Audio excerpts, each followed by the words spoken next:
본 방송에서 제공하는 투자 정보는 투자 판단에 대한 조언입니다. 방송에서 제공하는 주식의 가치, 가격 상승 및 하락에 대해서는 방송사에서 보장하지 않습니다. 안녕하세요. 오늘장 내일장의 권민정입니다. 지난 주말 안녕하셨습니까? 지난 주말 사이 전 국민이 애도하는 소식이 나왔습니다. 청년들 사이에 큰 슬픔이 있었는데요. 오늘 1시간 애도하는 마음을 표하면서 함께 하도록 하겠습니다. 지난주 금요일 애플과 인텔의 호실적 발표 속에서 미국장 좋은 흐름 보여줬습니다. 오늘 우리장 역시나 빨간불의 흐름으로 견조한 흐름 이어가고 있는 상황인데요. 특히나 필라델피아 반도체 지수 급상승하면서 삼성전자를 필두로 반도체 시장 좋은 흐름 나타나고 있습니다. 또한 외국인이 전기전자 업종 위주로 순매수로 전환했다는 점 또한 호재로 작용하고 있는 상황이고요. 이번 주 FOMC 회의 앞두고 있는 상황이기 때문에 달러 강세가 나온다면 증시의 약세 면할 수는 없겠지만 현재 원달러 환율 하락 흐름 또한 시장에 좋은 역할로 견인하고 있는 상황입니다. 계속해서 이 빨간불의 기조 유지할 수 있을지 주목하면서 투자 전략 세워가도록 하겠습니다. 저희 방송 유튜브를 통해서 시청하실 수 있습니다. 유튜브 검색창에 서울경제TV라고 검색해 주시면 실시간 방송 시청 가능하시니까요. 많은 관심 부탁드리겠습니다. 본 방송에서 제공해드리는 정보는 투자 판단을 위한 조언일 뿐 해당 주식의 가치와 수익률을 보장해드리진 않습니다. 그리고 서울경제TV와 서울경제신문은 당사의 브랜드입니다. 서울경제증권TV와 서울경제TV 손실복구팀과는 무관하며 기타 유사 명칭에 주의하시길 바라겠습니다. 10월 31일 월요일입니다. 오늘장 내일장 본격적으로 출발합니다.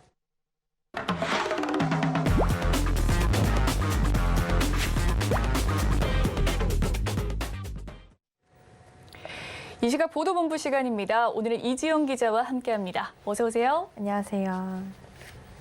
네, 그러면 오늘은 어떤 헤드라인 들고 오셨을지 화면으로 만나보겠습니다.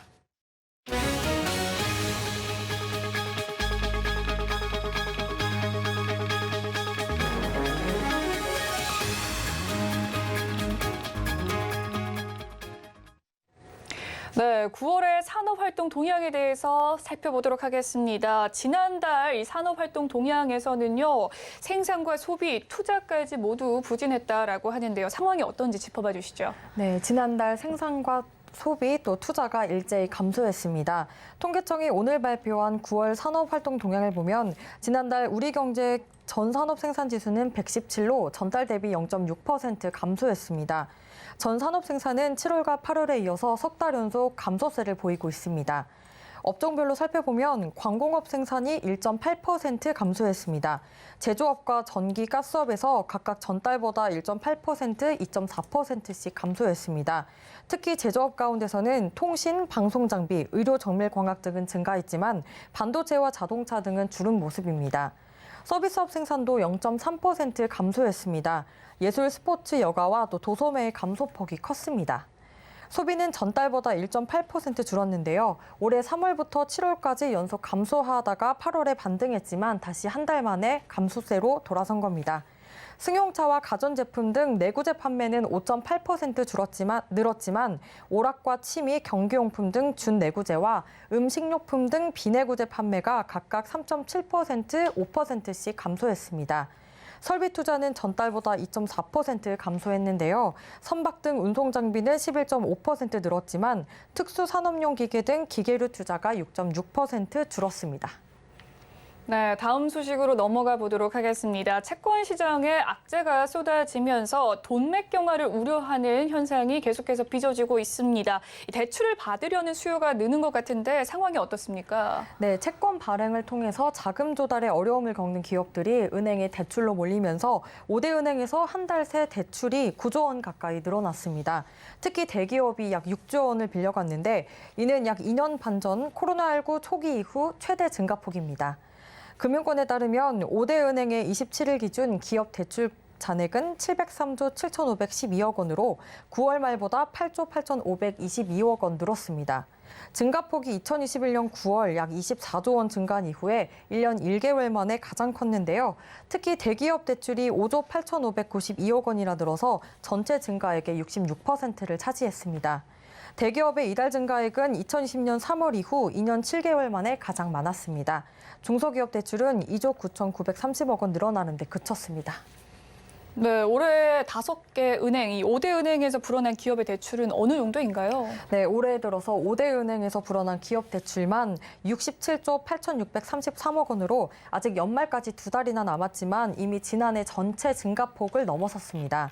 올해 1월 이후 9월까지 계속 뒷걸음질 쳤던 5대 은행의 가계대출도 10월에는 3조 2,055억 원 늘어서 10개월 만에 증가세로 돌아섰습니다. 채권시장 자금 경색으로 은행권 기업 대출은 당분간 빠른 속도로 늘어날 것으로 보입니다. 또 더군다나 한국은행과 금융당국까지 나서서 은행이 한은에 맡기는 적격 담보증권의 대상을 늘려주고 예대율 등의 은행 유동성 규제 기준도 낮춰주면서 대출을 독려하고 있는 상황인데요. 은행 입장에서는 쉽게 대출의 문턱을 다시 높일 수 없는 상황입니다. 네, 마지막 소식으로 이어가 보도록 하겠습니다. 정부가 이 원전 해체를 위한 연구소를 설립했다고 합니다. 처음이라고 하는데 어떤 내용일까요? 네, 그렇습니다. 정부가 이제 국내 첫 원전 해체 전담 연구소 신설을 시작합니다. 정부 출범 후 추진해온 원전 확대에서 벗어나서 안전하고 지속 가능한 원전 산업을 위한 기반 조성에 나서겠다는 취지로 풀이되는데요. 산업통상자원부는 오늘 울산 울주군에서 원전 해체 연구소 착공식과 또 원전 해체 기업 관련 간담회를 개최했다고 밝혔습니다. 산업부는 부산과 울산 경계에 있는 부지에 22,500제곱미터 규모로 원전 해체 연구소를 건립하기 위해서 2020년 8월 법인을 설립하고 실무 준비 작업을 진행해 왔습니다. 산업부는 2026년 하반기에 원전 해체 연구소를 준공하는 한편 내년 중으로는 경북 경주 중수로 해체 기술원 건립에 착공한다는 계획도 내놨습니다. 네, 이 원전 해체 연구소 설립의 구체적인 계획은 어떻게 됩니까? 네, 먼저 이번 원전 해체 연구소 설립에는 산업부가 874억 원, 한수원 등 공공기관 1,934억 원, 또 부산, 울산, 경북, 경주시 322억 원 등 총 3,130억 원이 투입됐으며 정부는 필요한 경우에는 추가로 재원을 확보한다는 입장을 냈습니다. 원전 해체 연구소는 영구정지된 원전을 안전하게 해체하기 위한 기술들을 개발하고 또 방사성 폐기물 분석 등 원전 해체 사업을 지원하는 데 있어서 종합적인 플랫폼으로 기능할 예정입니다. 네, 이 시각 보도본부 오늘은 이지영 기자와 함께했습니다. 말씀 고맙습니다. 네, 이번 시간 이 시각 증시 시황 브리핑 해드리는 증시 시황 브리핑 시간입니다. 먼저 코스피 지수부터 살펴보도록 하겠습니다. 오늘자 코스피 지수 모처럼 빨간불의 흐름 보여주고 있습니다. 1% 가까운 상승세 나타나고 있는데요. 2290선까지 올라와준 모습입니다. 다음은 수급 상황 살펴보도록 하겠습니다. 오늘 코스피 투자주체별 매매 동향 살펴보면요. 외국인이 많은 순매수의 흐름 보여주고 있습니다. 1,000억 원 넘는 물량 담아내고 있는 가운데 기간도 소폭 순매수로 전환하면서 40억 원 가까운 물량 담아들이고 있네요. 반면에 오늘 개인이 1,000억 원 가까운 물량 덜어내고 있습니다. 다음으로는 코스피 시가총액 상위 종목들 살펴보도록 하겠습니다. 오늘 전반적으로 코스피 시가총액 상위 종목들 혼조세 나타나고 있지만 큰 폭의 하락폭 없는 상황입니다. 필라델피아 반도체 지수가 4% 넘게 상승했다라는 소식 속에서 삼성전자 증권가 리포트 이 목표가 상향 조절하는 모습이었습니다. 등락률 오늘 4%까지 가져가면서 지수 상승 견인하고 있는 상황이고요. 현재 가격 6만 원을 목전에 둔 59,700원 현재가 이어가고 있습니다. 최근 들어 가파른 상승세 보여준 LG 에너지 솔루션 오늘은 차익 매물 좀 실현하면서 보합권의 거래 흐름 보여주고 있는 상황이고요. 삼성 바이오로직스 제약바이오의 이 개별적 훈풍에 따라서 0.3% 강보합권의 거래 흐름 보여주고 있습니다. 오늘 SK 하이닉스 소폭의 쉬어가는 흐름 나타나면서 약보합권에서 거래 중이고요. 삼성 SDI 역시나 2차 전지 관련주 좋은 흐름 나타나면서 1.24% 급상승하는 모습이었습니다. 시가총액 상위 종목 살펴봤습니다. 네, 다음으로서는 코스닥 살펴보도록 하시죠. 네, 오늘의 코스닥 지수 역시나 1% 상승 흐름 나타나고 있습니다. 694포인트 선까지 올라와주는 모습인데요. 거래량 또한 뒷받침해주는 모습입니다. 수급 상황도 살펴보시죠. 네, 오늘의 코스닥 투자주패별 매매 동향 살펴보시면 개인이 오늘 상위 흐름 보여주고 있습니다. 246억 원 매수 물량 담아내고 있는 가운데 기관과 외국인, 오늘 특히나 외국인이 151억 원 물량 덜어내고 있는 상황이고요. 기관 또한 소폭의 순매도 흐름 보여주고 있습니다. 다음은 시가총액 상위 종목 코스닥 살펴보시죠. 전반적으로 빨간불 켜고 있는 상황 속에서 2차 전지 에코프로비엠 계속해서 훈풍 이어갑니다. 0.52% 강보합권의 흐름 속에서 11만 5천 원의 현재가 보여주고 있습니다. 반면에 셀트리온 헬스케어 2위로서 굳건히 유지하고 있는 상황인데요. 오늘자 2.5% 상승세 나타나면서 6만 9,200원의 거래가 진행되고 있습니다. 반면에 LNF 소폭의 약보합권 속에 22만 3,400원 지나가고 있는 상황이고요. HLB 또한 강보합권, 2차 전지 에코프로 또한 좋은 흐름 보여주고 있습니다. 다음은 오늘장 특징주 살펴보시죠. 네, 오늘 첫 번째 특징주는 효성중공업입니다. 3분기 컨센서스 상회하는 호실적 속에서 오늘자 급등세 보여주고 있는 상황인데요. 장중에 58,100원 선까지 올라온 모습이었고 현재는 윗골이 조금 달린 56,800원의 거래 흐름 보여주고 있는 가운데 15% 상승률입니다. 이 매출이 이 외형 감소 요인이 있었음에도 불구하고 고마진 수주가 영업이익을 개선으로 이어진 모습 속에서 오늘 턴어라운드 보였습니다. 실적이 개선되고 계속해서 증권가 긍정적으로 보고 있는 상황입니다. 다음 특징주 살펴보시죠. 네, 오늘의 두 번째 특징주 LG이노텍입니다. 애플의 어닝 서프라이즈 소식 속에서 오늘 LG이노텍 강한 흐름 보여주고 있는데요. 국내 대표 애플 부품주로서 애플이 깔짝 실적 보여주면서 오늘자 주가 상승폭 키운 것으로 풀이가 됩니다. 하루 만에 애플이 7.6% 급등한 모습이었고요. 오늘자 애플 관련주들 훈풍세 나타나고 있습니다. 여기까지 이 시각 시황 브리핑 전해드렸습니다.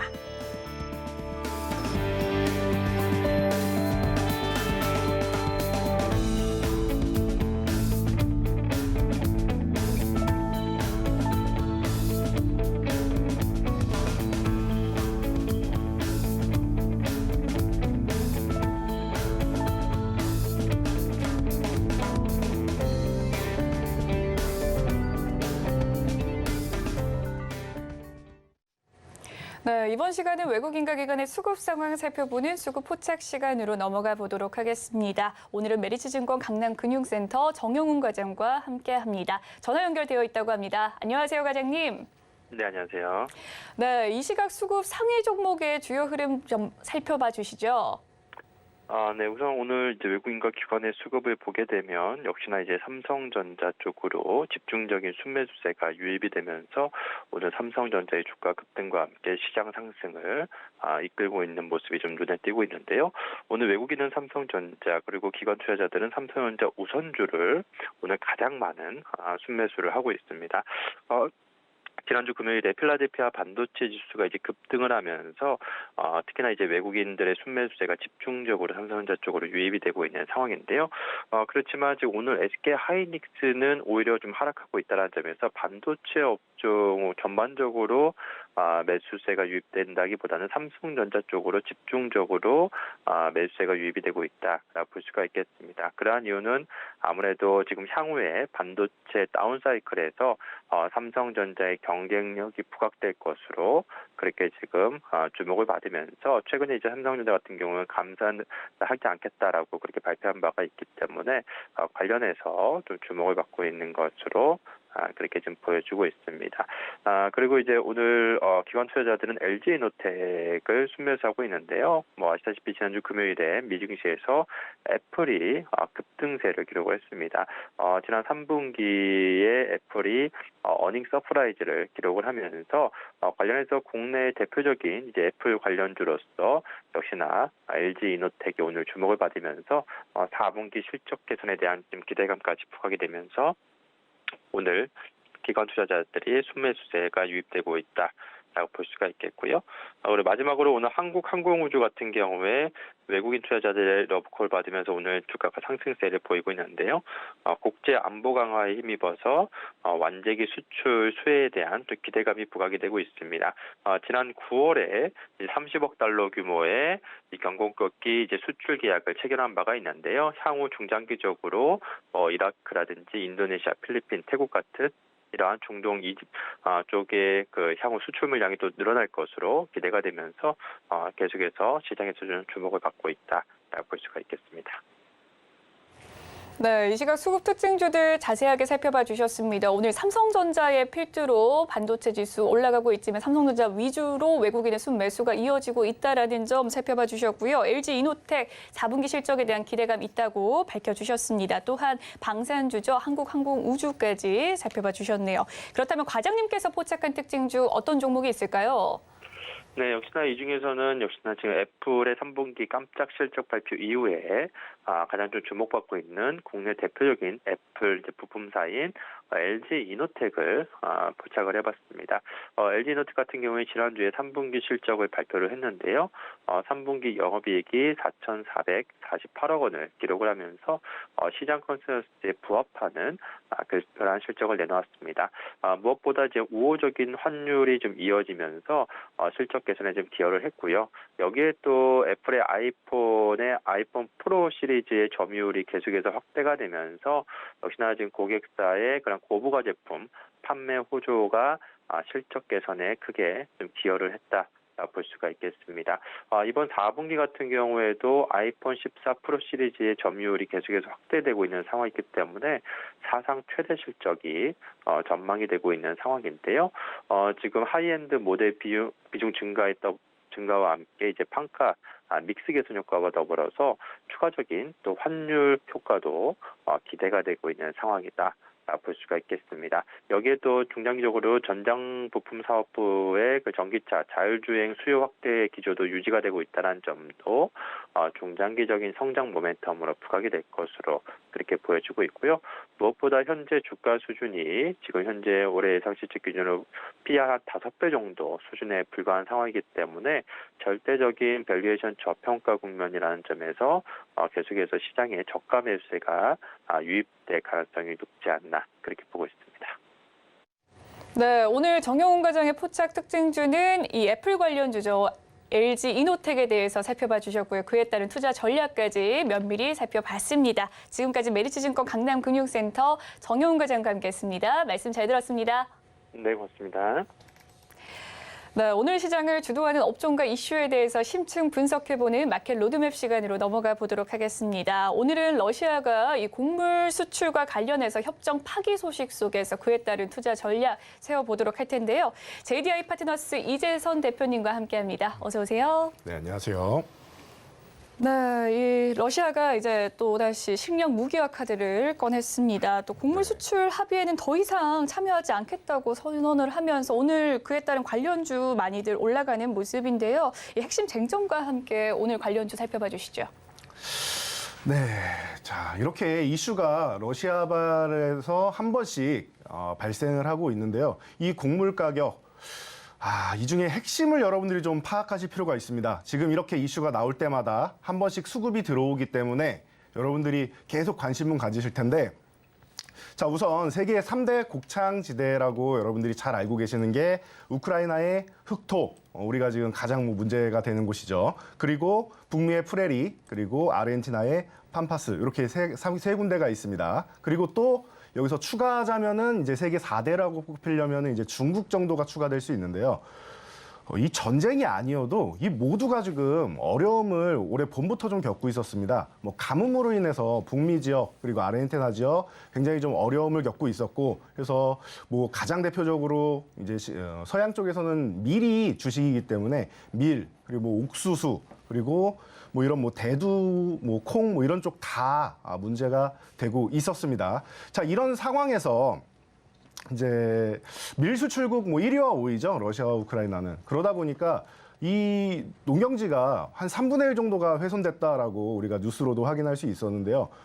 이 부분을 회복하는데 사실 바로는 어렵고 곡물 수출이 재개된다라고 해도 2년 동안은 어렵다라고 합니다. 회복하는데. 그러니까 여러분들이 핵심을 파악하고 계셔야 돼요. 수출이 된다 해서 바로 기존의 수확량을 회복하는 것이 아니다라는 것. 그리고 2020년 코로나 때문에 팬데믹 시대에 열린 이후에 꾸준하게 국제 식량 가격은 오르고 있었다라는 것. 여기에 이제 전쟁은 기름을 좀 붓고 부채질을 한 격이 되는 것이다라는 부분을 여러분들이 알고 가셔야 됩니다. 전쟁 때문만은 아니다라는 것을 여러분들이 확인하셔야 되고요.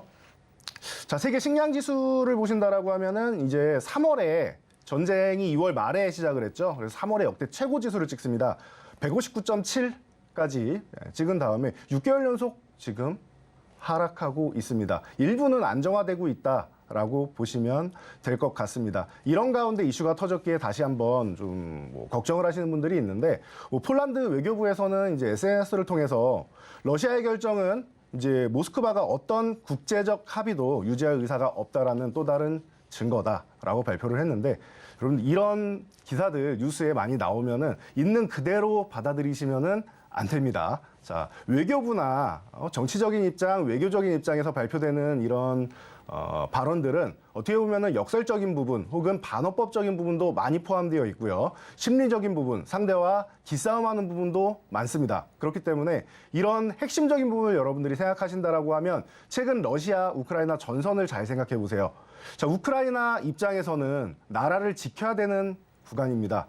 과거에 우리나라도 침략을 많이 받았기 때문에 대표적으로 알고 계시는 삼별초 항쟁이라던가 많은 항쟁이 있었죠. 끝까지 싸운단 말이에요. 특히 젤렌스키 대통령은 굉장히 강경한 입장으로 지금 거의 세계의 위인 역사상에도 남을 정도로 외교를 잘 펼치고 있는데 잘 버티고 있고 지금은 전선을 밀어내고 있기도 합니다. 그리고 러시아가 좀 어떻게 보면 위기가 아니겠느냐. 왜냐하면 러시아는 침략 전쟁을 했지만 처음에 발단은 이제 푸틴이 지시를 내려서 공격을 했지만 사실 모르고 전쟁에 임한 병사들이 많지요. 그러다 보니 지금 동기부여가 안 되는 겁니다. 굉장히 어려운 현상이다. 그래서 무언가 합의를 보고 싶고 국제유가 상한선 부분에서도 이제 최근에 이제 좀 더 완화되는 조짐을 보이고 있는데 미국 중심으로 이 완화되는 조치에 의해서 러시아가 조금 더 숨통이 트이게 만들기 위한 여러 가지 외교적인 측면에서 러시아의 발언이 아니겠느냐라는 정도로 여러분들이 해석하시면 좋을 것 같습니다. 네, 러시아가 이 식량 무기화라는 카드를 꺼냈습니다. 정쟁 때문만은 아니고 또 외교나 이 정치적인 뉴스만으로도 볼 것이 아니다라는 이야기를 해주셨는데 어쨌든 간에 이 러시아가 우크라이나의 이 세계 밀수출국 간의 전쟁은 좀 고조화되는 모습입니다. 특히나 이 음식료주는 원가 상승과 또 판가 인상이 기업의 실적을 좌우하는 요인일 텐데요. 이 러시아의 식량 무기화 이슈로 이 음식료 기업의 4분기 실적은 어떻게 예상해 볼 수 있을까요? 네, 맞습니다. 그 원가 상승, 판가 상승 이런 부분이 음식료 부분뿐만 아니라 대다수 이제 업종에 영향을 미치는데요. 자, 이렇게 생각해 보시면 좋을 것 같아요. 제가 핵심을 보셔야 됩니다라고 말씀드렸는데 최근에 그래도 식량 지수가 좀 하락하고 있었다. 그리고 이 인플레이션에 대해서 미국에서 강력하게 드라이브를 걸면서 이제 긴축을 강화하고 있었죠. 연속적으로 자이언트 스텝, 이번 주에 있는 FOMC도 자이언트 스텝을 단행할 가능성이 높다라고 나오는데 최근 샌프란시스코의 메리 데일리 총재 발언 잘 기억하실 겁니다. 자, 앞으로는 금리 인상 기조를 좀 완화하는 것도 필요할 수가 있다. 속도 조절론이 나오기 시작했습니다. 그렇다라고 하면 이 부분이 식량 가격 인상 그리고 곡물 가격 인상이 잠깐 반짝 상승하는 것은 자연스럽게 나올 수 있습니다. 그렇지만 4분기 실적에 적극적으로 반영이 돼서 엄청나게 기업 실적이 좋아지거나 갑자기 반짝 실적이 어마어마하게 나오거나 할 가능성은 사실은 그렇게 높지 않다. 기존에 3월 달에 이제 곡물 가격 인상된 다음에 그 후에 보셔도 사실 전체적으로 이제 물가가 올랐을 뿐이지 기업의 실적이 서프라이즈하게 올라간 정도 수준은 아니다. 긍정적일 수는 있겠지만 중장기적으로 천천히 보셔야지 갑작스럽게 4분기만 반짝 실적은 나올 가능성이 좀 낮다라고 보시면 될 것 같아요. 그래서 대표적으로 우리가 사료 관련주 하면은 이름에서도 직관적으로 알 수 있는 한일 사료를 대표적으로 많이 볼 수가 있는데요. 한일 사료 같은 경우는 작년에 깜짝 실적을 발표했습니다. 조금 전에 말씀드렸듯이 2020년 팬데믹 시절부터 국제 곡물 가격 식량 지수는 항상 올라가고 있었습니다. 우상향은 가운데 작년에 실적을 멋지게 내고 나서 올해 전쟁 이슈까지 터지면서 저점 1,800원 초반부터 해서 8배 이상이나 상승을 했습니다. 그리고 나서 지금 충분히 휴식을 취하고 있는데 여러분들이 고점 대비해서 보니까 굉장히 저렴해 보이실 겁니다. 그럼에도 불구하고 1815원에 비해서는 지금 6,000원 전후 구간이어도 3배 이상 올라와 있는 가격이라는 거 여러분들이 이 부분을 체크하셔야 됩니다. 그래서 실적이 올라간다고 해도 한 번에 뭐 8배 상승하는 것은 사실 어떻게 보면 좀 이슈적인 수급적인 부분에 탄력을 받은 것이다라고 생각하시면 되고 지금 구간에서도 3배 이상 상승한 것이기 때문에 여기서 급등이 계속 나오기라는 사실 쉽지는 않습니다. 연속적인 상승보다는 좀 제한적으로 단기적으로 이 이슈가 일단락되면서 다시 한번 뭐 어떤 대화로 연결이 되는지 얼마 전에만 보셔도 푸틴이 핵 카드를 꺼내고 나서 훈련도 하고 했다라고 하는데 결국 뭐 했습니까? 목적은 안정적인 영토 합병을 위한 것이었죠. 자, 그렇듯이 무언가 행동이 나오고 발언이 나오면은 그 뒤에 무언가 따라오는 것들이 있습니다. 국제사회에서 이런 외교적인 부분에서는 항상 그냥 직관적으로 보시는 게 아니라 방금 말씀드렸듯이 뒤에 따라오는 부분, 핵심적인 부분을 보시는 것이 중요하지 않나 싶습니다. 자, 그래서 여러분들이 이런 이슈적인 걸 보실 때는 최초에 발생했을 때는 8배 상승한 것처럼 정말 강력한 흐름을 보일 수 있다. 그런데 그 흐름이 꺾이고 지금 처음도 아니죠. 최근에도 한번 이슈가 돼서 올라왔다가 내려왔고 그리고 이번에 또다시 이슈가 나온 것입니다. 그럼 제한적인 정도로 여러분들이 보시는 게 타당하다라고 합리적인 판단하시기 바랍니다. 네, 원가와 판가 상승에 따른 4분기 음식료 기업의 이 상승의 이 전망 좀 살펴봤습니다. 일단은 실적으로 좀 나타나기는 쉽지 않아 보이는 상황이고요. 이 코로나 팬데믹 이후에 식량 가격이 계속해서 인상이 되었다는 점 또한 또 합리적으로 판단할 수 있는 요인이 될 것 같습니다. 올 초에 이 러시아의 침공 후에 이 사료와 곡물 또 식품 관련주가 굉장히 급등세 보여주는 모습 보였었죠. 사건이 장기화되면서 관련주들 많은 분들 매매하시는 분들도 많으셨을 것 같고 또 재정비가 필요해 보이는 상황입니다. 가지고 계신 분들이 또 추가 매수를 해도 될지 아니면 신규 접근을 해도 될지 궁금하신 분들 많으실 것 같은데 그에 따른 투자 전략 어떻게 보시나요? 네, 지금 보유하고 계신 분들은 어떻게 보면은 고점에서 이제 보유하셨다라고 하면 좀 어려운 구간을 겪고 계실 거고, 그리고 이제 신규 접근 생각하시는 분들은 어떻게 보면 기회가 될 수 있는 구간이다라고 봅니다. 단기적인 접근 다시 한번 강조해 드리고요. 자, 이 인플레이션에 대한 부분은 앞으로가 중요합니다. 오늘 이슈가 나와서 곡물 가격이 잠깐 반짝 상승은 할 수 있습니다. 그런데 글로벌 긴축 정책 조금 느릴 수는 있지만 앞으로 완화 기조로 바뀐다라는 걸 여러분들 아실 거예요. 왜 그러냐? 인플레이션 지수가 점점 내려가고 있죠. 미국에서 CPI 지수는 아직까지는 조금 덜 잡혔다라고 할 수 있는데 내려는 가고 있고, 그리고 PPI 지수, 생산자 물가지수는 이미 일부는 완화되기 시작하고 있습니다. 그렇다라고 하면은 여러분들이 이 긴축으로 해서 조금 느릴 수는 있지만 좀 완화 기조가 나온다라고 하는 러시아는 단기 이슈다라고 보시고요. 실시간이 이 시간적으로 좀 여유 있으신 분들 있죠. 실시간 대응 가능한 그런 시간이 있으신 분들, 그런 분들만 좀 단기적으로 접근하시는 거는 찬성할 수 있는 부분이 아닌가 싶습니다. 그래서 제가 지금 가격 정도를 보면서 예시를 들어드리면은 여러분들이 보실 수 있는 것 중에 자, 이런 종목이 있습니다. 기존에 러시아 관련 이슈로 해서 이 곡물 가격, 사료 가격 이 부분 외에도 에너지 가격이 급등을 했었죠. 천연가스 그리고 유가 쪽이 들쑥날쑥했습니다. 자, 그래서 대표적으로 GSE라는 종목 그리고 중앙에너비스라는 종목 이런 종목들이 테마성으로 많이 움직였는데 지금 보시면 보세요. 한 차례 여름에 이 종목이 급등을 보인 다음에 그 봄에 급등을 보인 다음에 휴식을 나오다가 여름에 다시 한번 올라오죠. 그리고 나서 꾸준하게 휴식을 취합니다. 이슈가 있을 때마다 한 번씩 올라오면서 거래량은 터지지만 결국 어떻습니까? 고점인 거의 9,000원 부근하고 지금하고는 거의 절반 수준의 가격입니다. 4,000원대죠. 자, 이런 상황입니다. 기술적 반등은 여러분들이 노려볼 수 있는 구간이기 때문에 단기적으로 보신다라고 하면은 이런 구간을 노려보실 수는 있는데 길게 보는 거는 아직은 조금 어렵지 않느냐라고 보고 있고요. 자, 이런 종목들처럼 우리 본론으로 들어가서 사료주를 본다라고 하면은 남해화학이 자, 가장 대표적인 종목이죠. 비료주 중에 대장이라고 할 수 있는데 오늘 이 9,000원 구간을 돌파해내고 있습니다. 종가까지는 봐야겠지만 거래량도 폭발하고 있고 충분히 여러분들이 관심을 가질 수 있는 가장 안정적인 종목이라고 볼 수 있습니다. 남해화학 같은 경우는. 대신 좀 무거워서 단기적으로 트레이딩할 때 나는 상승률이 높은 종목이 좋다 하시는 분들은 맞지 않을 수 있지만 나는 이슈가 있을 때 안정적으로 매매하고 싶다 하시는 분들은 9,000원을 유지해 준다라고 하면은 이 남해화학의 경우를 여러분들이 먼저 대장으로 보실 수가 있고요. 그리고 신성홀딩스는 이제 밀 거래 쪽으로 해서 이슈가 되면서 오늘 뭐 강력한 흐름을 보였었는데요.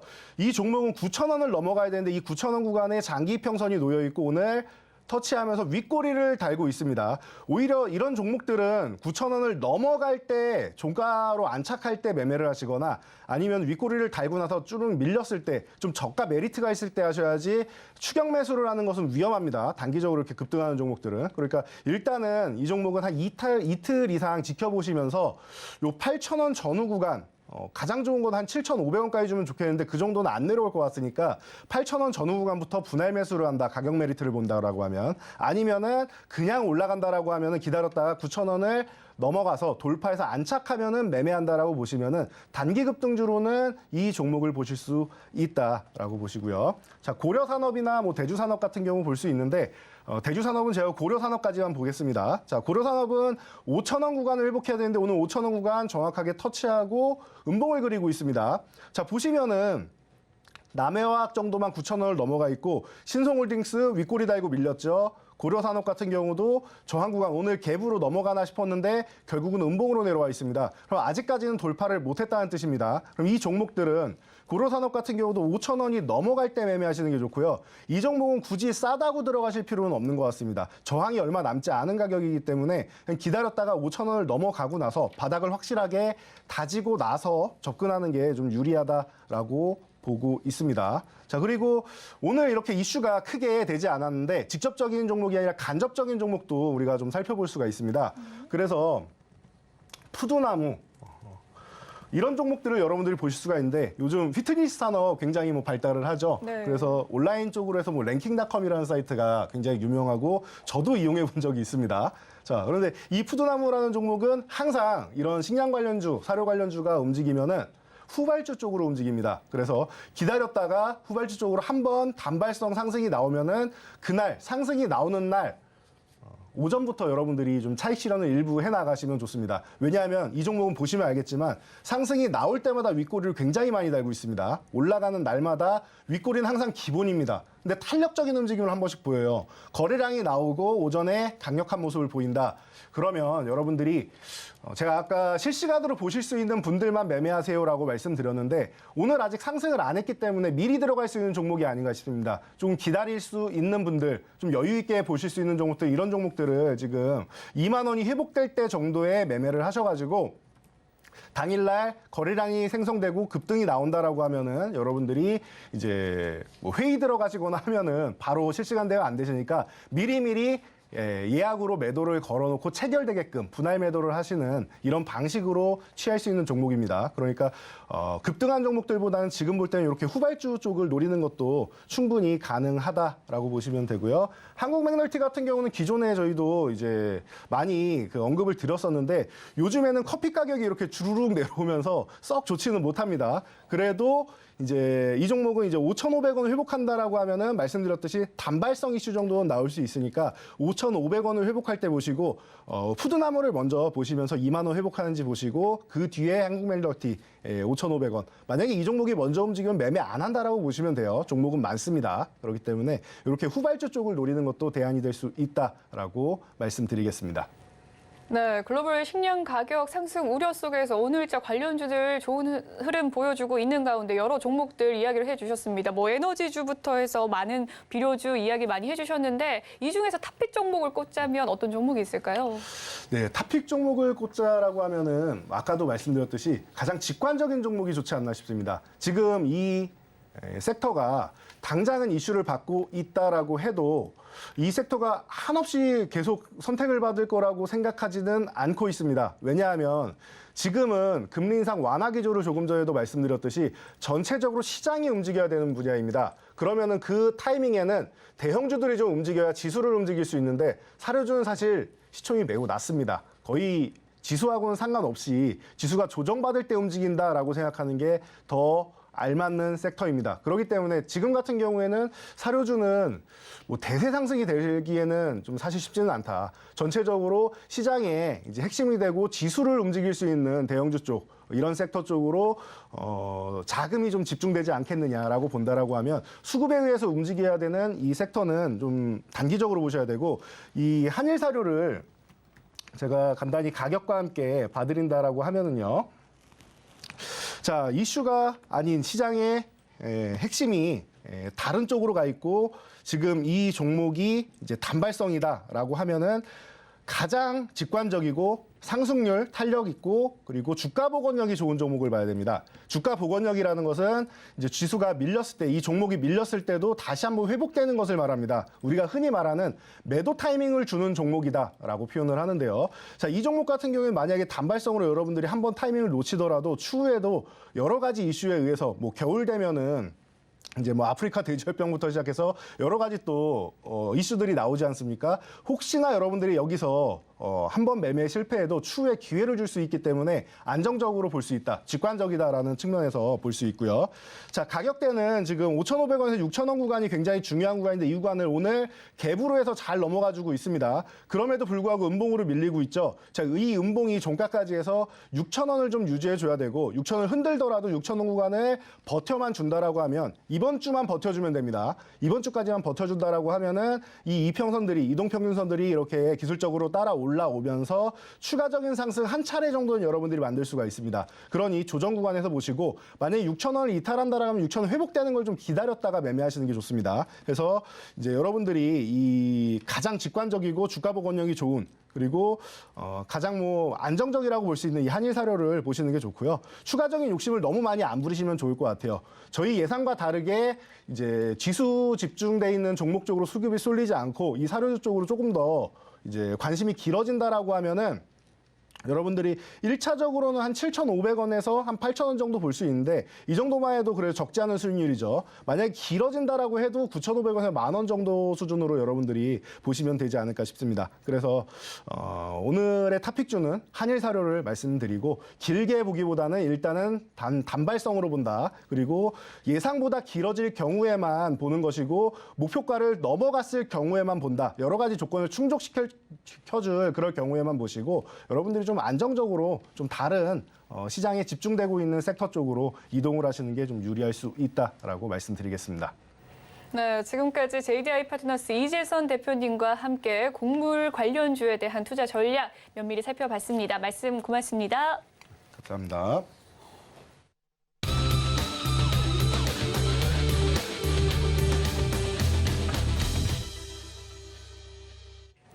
네, 이번 시간은 IS 이지환 대표와 함께 증시 전반 점검해보는 증시 인사이트 시간 갖도록 하겠습니다. 화상 연결되어 있다고 합니다. 안녕하세요, 대표님. 네, 안녕하세요. 이지환입니다. 네, 지난 거래일 미국 증시는 이 인텔과 애플의 호실적 훈풍 속에서 3대 지수 상승 마감하는 모습이었습니다. 국내 증시 역시 개장 직후에 빨간불의 좋은 흐름 계속해서 견조하게 이어가고 있는 상황인데요. 다만에 이번 주 11월에 FOMC 영향권에 접어들면서 상당히 변동성 예상되는 이 상황 속입니다. 이 연준의 시나리오별 국내 증시의 향방 어떻게 좀 보시고 있으신가요? 이번 주 이제 11월 2일 날 FOMC 이제 드디어 이제 금리 인상이 나옵니다. 우리 시간으로 이제 11월 3일 날 새벽에 이제 결과 나올 텐데, 지금 현재 미국 시장의 반등은 가장 큰 원동력이, 물론 이제 실적 기반도 있지만 FOMC 연준의 기조 변화, 지금까지 고금리 정책에서 뭔가 스탠스가 좀 바뀔 수 있다라는 기대감이 사실 이제 증시를 좀 끌어올리고 있습니다. 그렇게 본다면 이제 이번 FOMC에 과연 이제 파월이 어떤 발언을 쏟아내느냐가 상당히 중요할 수 있습니다. 먼저 이제 지금 11월 달에 75bp를 한다는 것은 시장에 이미 다 반영이 되어 있고요. 이제 논란이 되는 것은 12월 달에 50bp를 하느냐, 혹은 75bp를 하느냐, 이 두 가지가 이제 좀 논란이 되고 있는데, 현재로서는 뭐 45% 전후로 상당히 이제 박빙세를 좀 보여주고 있습니다. 여기에는 이제 최근에 그 연준 위원들이 그동안은 계속해서 강성 기조로 나왔지만 지난번 그 금리 인상 이후에 이제 드디어 연준의 이제 부의장 또 샌프란시스코 여론 총재 등 75bp를 계속해서 연속 올리는 것에 대한 부담감을 지적하는 연준위원들이 소수기는 하지만 이번 달부터 이제 발언의 목소리를 좀 내고 있다라는 부분이 연준의 기조 변화에 대한 기대감을 좀 높이고 있습니다. 일단은 우리가 그 연준에서 만약에 이제 파월이 12월 달에도 75bp를 할 수 있다라는 뉘앙스로 가면 시장은 뭐 어느 정도 반영은 되어 있지만 이번에 기조 변화에 대한 기대감이 조금 꺾일 수 있고 또 한 가지는 지금까지 금리 인상을 해왔던 부분에서 결국은 어느 정도 마무리 국면에 지금 들어가고 있지만 이런 고금리 기조를 어느 정도 유지할 것이냐라는 뉘앙스가 일단 중요할 것 같고요. 반면에 12월 달에 50bp 이하로 좀 낮춰진다라고 하면 지금 이제 기조 변화에 대한 기대감이 오히려 이제 한층 더 커지면서 정시 상승폭이 조금 더 이어질 수 있는 그런 모습을 좀 보일 수 있습니다. 결국은 11월 달 75bp보다는 12월 달의 인상의 정도와 이 금리 인상 기조가 어느 정도까지 이어질 것이냐라는 뉘앙스 여기에 시장이 이제 크게 영향을 받을 수 있다. 그렇게 보시면 될 것 같습니다. 네, 그렇군요. FOMC가 임박한 상황 속에서 국내 증시 전망에 대해서 살펴봤습니다. 이번 FOMC에서 과연 파월이 어떤 발언을 할 것인가가 가장 중요한 키포인트가 될 것 같은데요. 최근에 발표된 미국의 이 PCI 지수 굉장히 중요한 지표라고 하는데 여전한 인플레이 압력을 시사하는 상황이었습니다. 또한 또 미국의 제닌 옐런 재무장관이 현재 경기 침체 신호가 안 보인다라는 발언을 했었는데 인플레 본격 둔화 시점은 언제쯤 가셔야 될까요? 사실 이제 뭐 이 부분을 우리가 거시적으로 딱 시기를 판단하기는 상당히 어렵습니다. 다만 저는 이제 옐런 같은 재무장관 같은 경우에는 어쨌든 미국이 11월 8일 날 중간 선거를 앞두고 있기 때문에 어쨌든 경기 침체라는 이 용어 자체를 막으려는 움직임을 상당히 많이 좀 보이고 있습니다. 우리가 잠깐 차트를 하나 보면 실제로 우리가 그 금리 인상 시기에 이후에 경기 침체가 언제 왔느냐라는 좀 본다면 가장 이제 신뢰할 만한 지표가 장단기 금리 역전체가 나고 난 이후에 대부분 경기 침체 현상은 왔다라는 부분이고 지금 보시는 이제 그래프에서 실선 아래, 영선 아래로 지금 보이는 부분이 실제로 장단기 금리 역전체가 났을 때고 이후에 회색 구간이 실제로 경기 침체에 들어갔던 시기입니다. 그러니까 요 갭을 본다면 장단기 금리 역전체가 나고 평균 18개월 정도 이후에 경기 침체가 실제로 들어가는 모습을 좀 보였습니다. 그렇다면 주식은 이제 한 분기 선행해서 움직이기 때문에 그보다는 한 분기 더 앞에 보셔야 되는데요. 만약에 이제 이 데이터를 기준으로 본다면 경기 침체 가능성은 내년 6월 이후 아마 이제 6월 이후에 9월 전후로 가능성이 좀 있다라고 그냥 예측만 우리가 좀 해볼 수 있을 뿐이지 하지만 최근에 이번에 그 팬데믹 이후에 금리 인상이 워낙 가팔랐기 때문에 이런 기간도 좀 변동성이 달라질 수 있고 또 한 가지는 최근에 이제 미국의 3분기 GDP가 2.6%로 플러스 전환을 했습니다. 2분기 연속 마이너스가 나왔다가 이번에 이제 플러스로 전환했는데 통상 이제 우리가 GDP가 2분기 연속 마이너스가 나오면 경기 침체 시그널로 받아들입니다. 근데 만약에 이제 이번 분기까지 역성장이 나왔다라고 한다면 경기 침체의 이제 가능성이 상당히 불거질 수 있었는데, 그러니까 이런 부분을 일단 되돌리는 모습을 본다면 지금은 과연 이제 경기 위축에 어느 정도 선에서 그칠 것이냐 아니면 경기 침체로 이어질 거냐라는 부분은 조금 더 우리가 살펴볼 필요가 있고 지난 과거의 사례와는 지금이 좀 많은 다른 경우가 해당되기 때문에 이 부분은 우리가 이제 미리 짐작하기보다는 사태 추이를 좀 보는 게 맞을 것 같습니다.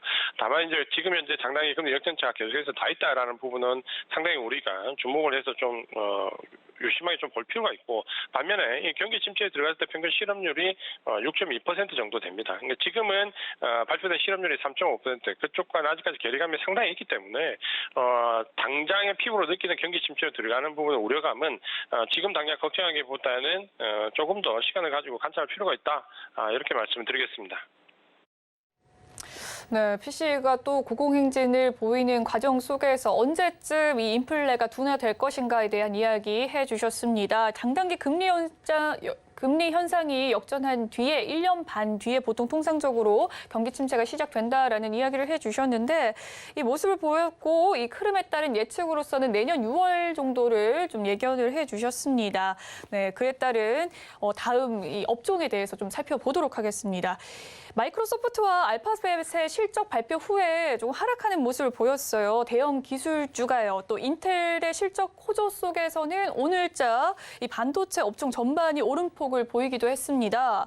이번 주 빅 이벤트를 앞두고 국내 기술주들 어떤 매매 전략을 좀 세우면 좋을까요? 사실 이제 지금 그 테크 관련된 기술주들은 변동성이 상당히 크게 나오고 있습니다. 이 부분은 그 실적 시즌에 들어오면서 실적에 대한 등락도 분명히 있고, 또 한 가지는 이제 팬데믹 이후에 유동성과 관련된 부분에서 가장 크게 변동성을 보였던 기술주들이 지금 분기점에서 살아날 수 있느냐 없냐라는 분기점 논리도 사실 상당히 있습니다.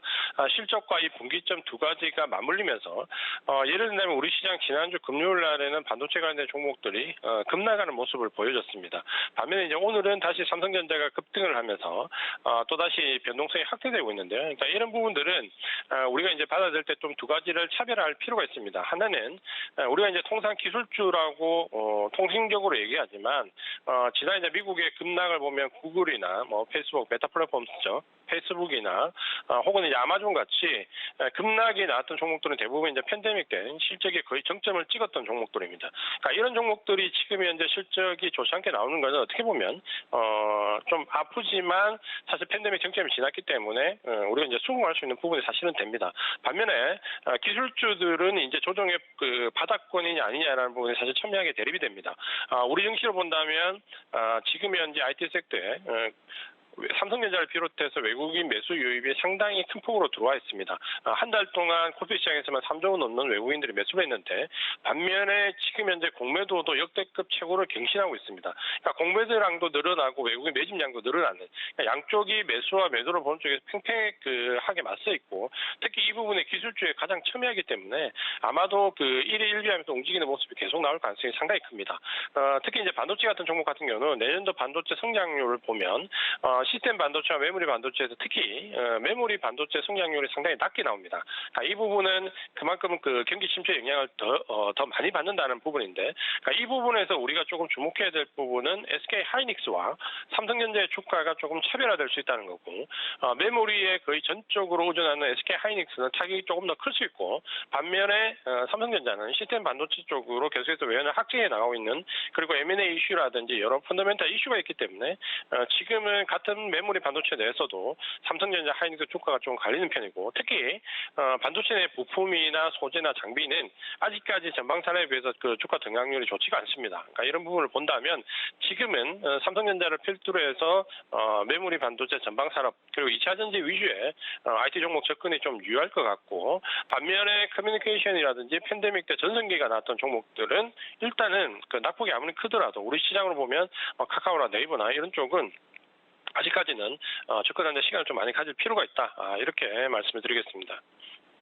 네, 기술주에 대한 투자 전략 살펴봤는데요. 기술주는 계속해서 좀 주가가 차별화될 것이다라는 이야기 속에서 삼성전자와 SK하이닉스 같은 메모리 반도체여도 이 희비가 엇갈릴 수 있다라는 이야기 속에서 삼성전자 필두로 IT 반도체 관련주들 좀 면밀히 살펴보면 좋을 것 같습니다. 3분기 어닝 시즌 이제 실적의 중반부 접어들었습니다. 최근 국내 증시가 실적 발표 속에서 좀 희비가 극명하게 엇갈리는 모습 나타나고 있는데요. 이번 주 주목해봐야 될 실적 발표와 투자 전략이 있다면 어떤 것들이 있을까요? 일단 이제 대부분의 그 대형주들은 실적 발표를 이제 좀 많이 해왔고요. 이번 주에는 아마 이제 그 3일날 그 개인 투자분들이 가장 많이 투자했던 그 카카오가 실적 발표를 합니다. 미국도 지금 보시면은 구글이나 페이스북이 큰 폭으로 하락하면서 증시를 변동성을 좀 키웠는데 안타깝게도 이제 우리 증시에서도 지난 한 달여 동안 네이버와 카카오를 개인들이 또 1조 원 이상 매수를 하면서 어떻게 보면 이제 단가를 낮추는 작업을 계속 하고 있습니다. 그러니까 3일 날 카카오 실적 발표가 단기적으로 개인 그 종목들의 하나의 분수령이 좀 될 수 있을 것 같고요. 그다음에 이제 4일 날에는 그 현대모비스나 롯데쇼핑 경기 관련돼 있는 종목들 이미 소비재 쪽 실적 발표가 있습니다. 특히 아주 안타까운 일이지만 어제 이태원에서 큰 참사가 나면서 오늘 소비와 유통 그 면세와 관련돼 있는 종목들이 큰 폭으로 하락을 하고 있습니다. 4일 날 이제 실적 발표에 따라서 어느 정도 이제 저점권을 형성하고 있었는데 이런 그 불의의 그 예측 불가능한 사건과 같이 겹치면서 경기 관련돼 있는 소비 유통 관련돼 있는 실적들이 어떤지 유심히 이번 주에 좀 살펴볼 필요가 있습니다. 최근에 이제 외국인들의 매수가 유입되는 그 섹터를 좀 살펴본다면 2차 전지나 반도체, 삼성전자를 비롯한 반도체 일부와 그리고 경기 관련돼 있는 종목들 이미 소비재 일부에서 실적이 바닥권 혹은 실적이 개선될 수 있는 종목들 위주로 선별적으로 외국인들의 매수세가 많이 유입이 되었습니다. 그러니까 그런 종목들 지금 이제 이번 주 실적 발표에 따라서 등락이 나올 건데 크게 보면 이 분기점에서 만약에 이제 주도주를 형성한다면 IT 종목의 일부와 이런 경기 민감주 일부 그 실적 개선 종목들 위주로 아마도 외국인의 매수세가 계속해서 집중적으로 유입될 것으로 예상이 됩니다. 개인 투자분들은 아무래도 지금은 시장을 움직이는 주체가 당연히 그 외국인이고 특히 지난 한 달 동안 외국인은 코스피 시장에서 3조 5천 정도 매수를 했습니다. 시장이 이제 그 유일한 매수 주체이기 때문에 외국인 수급을 쫓아가는 IT 종목의 일부와 실적 개선 경기 민감주 일부 이쪽으로 포커스를 맞춰서 투자 전략을 세우시면 될 것 같습니다. 네, 지금까지 ISN 이지연 대표와 함께 글로벌 증시 전반에 대해서 점검해봤습니다. 말씀 잘 들었습니다. 고맙습니다. 본 방송에서 제공해드리는 정보는 투자 판단을 위한 조언일 뿐 해당 주식의 가치와 수익률을 보장해드리진 않습니다. 그리고 서울경제TV와 서울경제신문은 당사의 브랜드입니다. 서울경제증권TV와 서울경제TV 손실복구팀과는 무관하며 기타 유사 명칭에 주의하시길 바라겠습니다. 오늘 준비한 소식은 여기까지고요. 잠시 후 마감 임박 60분의 승부도 많은 시청 부탁드리겠습니다. 저는 내일 다시 찾아뵐게요. 시청해주신 여러분 고맙습니다.